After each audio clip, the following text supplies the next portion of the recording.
Vitória é certo.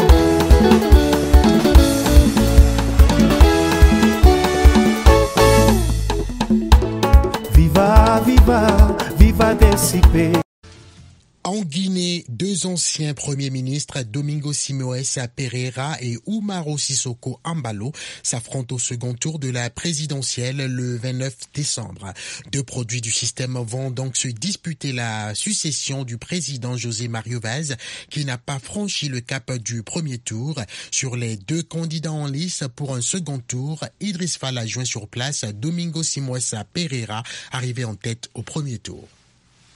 Pour moi, les élections présidentielles, c'est pas pour battre les autres candidats, c'est pour être une alternative positive envers les attentes du peuple bissau-guinéen. En tout cas, j'ai présenté un projet politique. J'ai fait de telle façon que le peuple bissau-guinéen soit informé de mon projet de l'avenir pour la Guinée-Bissau. Et sur cette base que je crois pouvoir rassembler la majorité d'approbation des électeurs bissau-guinéens envers mon projet. Mon défi, c'est d'être capable d'être en mesure des attentes des Bissau-Guinéens, beaucoup plus que de me concentrer sur l'autre candidat, d'autant plus que je ne connais pas son pensée politique, je ne connais pas ce qu'il propose pour la Guinée-Bissau. Vous aurez besoin d'avoir des alliances quand même, vous étiez 12 candidats. Est-ce qu'il y a déjà des candidats qui sont ralliés à votre programme? Il y a plusieurs candidats, mais je dis depuis le début que pour moi les élections, il ne s'agit pas d'un concours entre des candidats, il s'agit d'avoir un compromis avec le peuple bissau-guinéen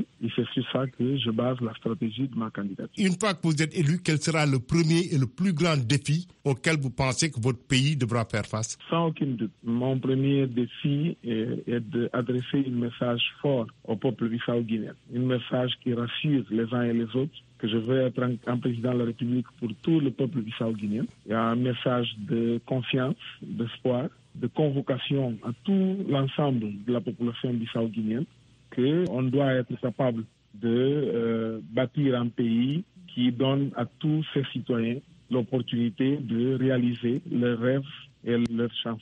Mais vous avez beaucoup de défis. Les fonctionnaires ne sont pas payés, tout le monde est en grève, les hôpitaux ne marchent pas, l'école, les enseignants ne savent plus donner de la tête. Vous allez commencer par quoi d'abord? Parce qu'il y aura beaucoup de problèmes à résoudre. Mon frère, en 2014, le cadre était le même. Quand j'ai pris la tête du gouvernement en juillet 2014, il y avait 7 mois d'arrivée des salaires.